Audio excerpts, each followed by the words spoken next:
Go ahead and power it on. On the bottom, the antenna bands are actually mimicking that of the XS now, so the speaker setup is better. The last clone I tested, I don't know how long ago, was not this good. And the luster, just the shine, they got that right. Positioning wise, everything is correct. Although the antenna bands look a little strange. Correct boot up sequence. I mean, it feels, just by weight alone, I would not be able to tell. They made this thing very, very hefty. And I'm very curious to see what it's running. Do they make a mock version of iOS 13? And accessibility is turned on right away, assistive touch. Is there a touch to wake feature? In the space gray version, I just want to see how close they got on this one. Oh, wow. This one looks better in my opinion. Blends this in better. So that lens is not what it's going to be like. On the official version, it's going to be a very slight run-up, and it'll be a larger lens with individual lenses much larger. And those are going to protrude outside of the glass. So what they got wrong here is that this is not body colored. This piece of glass is going to rise up and be body colored in here. On this one, it's not. That's a difference that we know of already. And the iPhone text down here looks kind of cheap, not like the real deal. Yeah, it's a little wonky looking. That's the easiest thing to get right, but they never do. And with no tap to wake, I have to physically press the button. Ugh.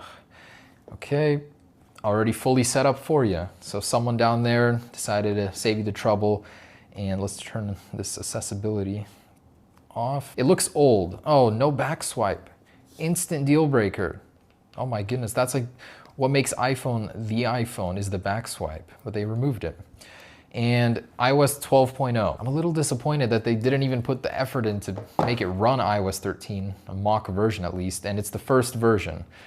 Let's see if we can get some Wi-Fi going and software update to iOS 13, because I'm not liking this. And about that chin area, so yeah, it's a bit chunky, but considering the quality elsewhere is pretty decent, I'm willing to overlook it, even though that's what you're going to be looking at 99% of the time. So they've certainly come a long way. iPhone clones in 12 years, before when you had a stylus and it was nothing like the original. Now for some people you could get fooled, you know? And there's no new rocker switch over here. The volume rocker remains the same. It does work at least. Let's see if there's a software update going here. I'm very disappointed. Attention to detail is not that good here. Basically iOS 12. Oh, the control center is a whole separate page that slides down. Is there 3D touch? I'm not seeing it. Yeah, they didn't even bother with that. Maybe on the home screen here. Oh, okay. So a long press or haptic touch is 3D touch on these guys. Otherwise, yeah, it looks just like an iPhone in the settings. And the app switcher, I guess it does work. The switching between apps like this does not work though.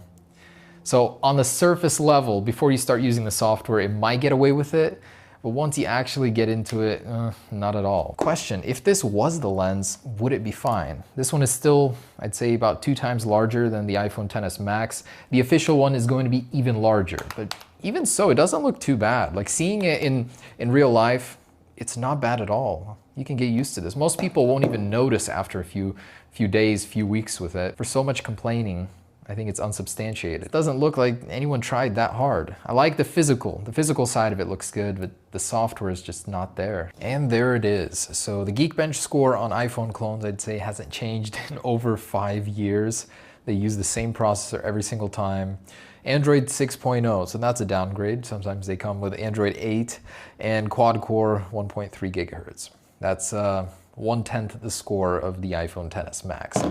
Apple XS Max 11, in case you were wondering what the new iPhone would be called. Anyways, next up, let's go ahead and take a look at that camera. So we now have a triple lens camera, one of those being an ultra wide lens, 120 degrees field of view, according to the leaks. And let's go ahead and see this feature. I am so ready. One of my favorite features from the Galaxy S10.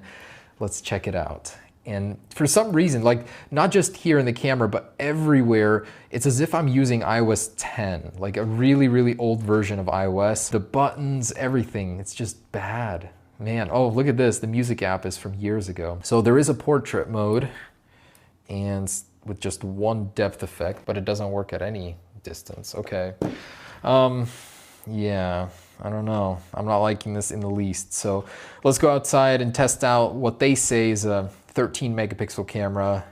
Realistically is likely a 8 megapixel, 5 to 8 megapixel. All right, so the camera app actually looks really good. It's in full screen.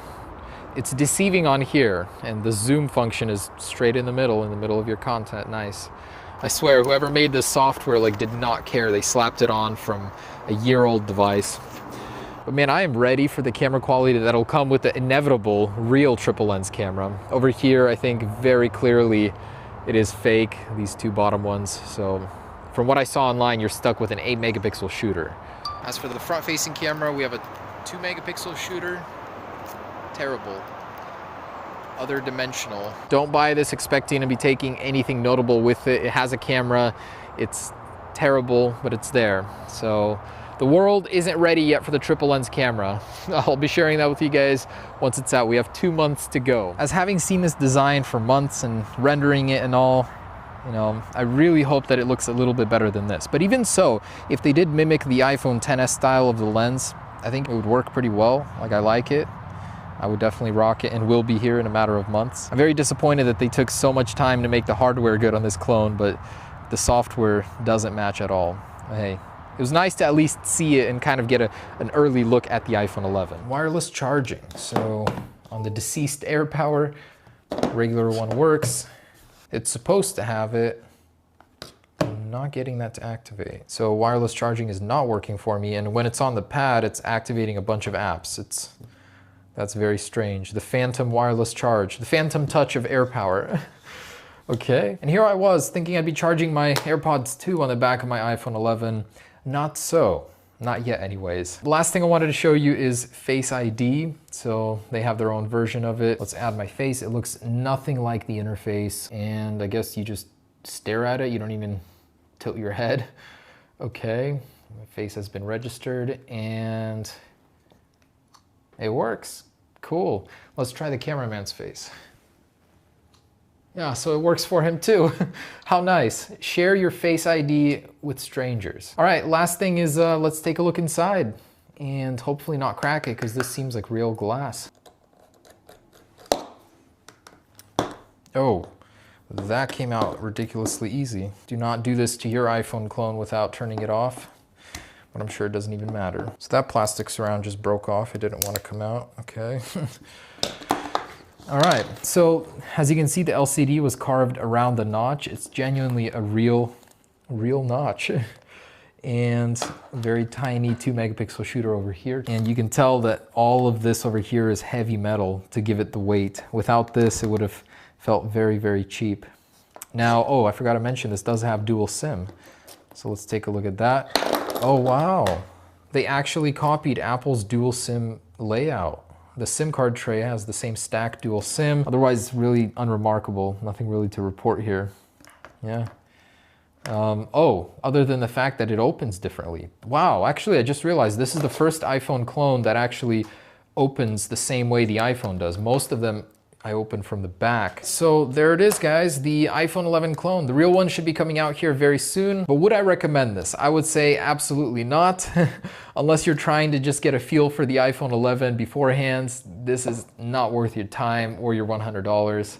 I was unimpressed. The software, if at least they put in a little bit more effort on the software, maybe. But anyways, guys, hope you enjoyed it.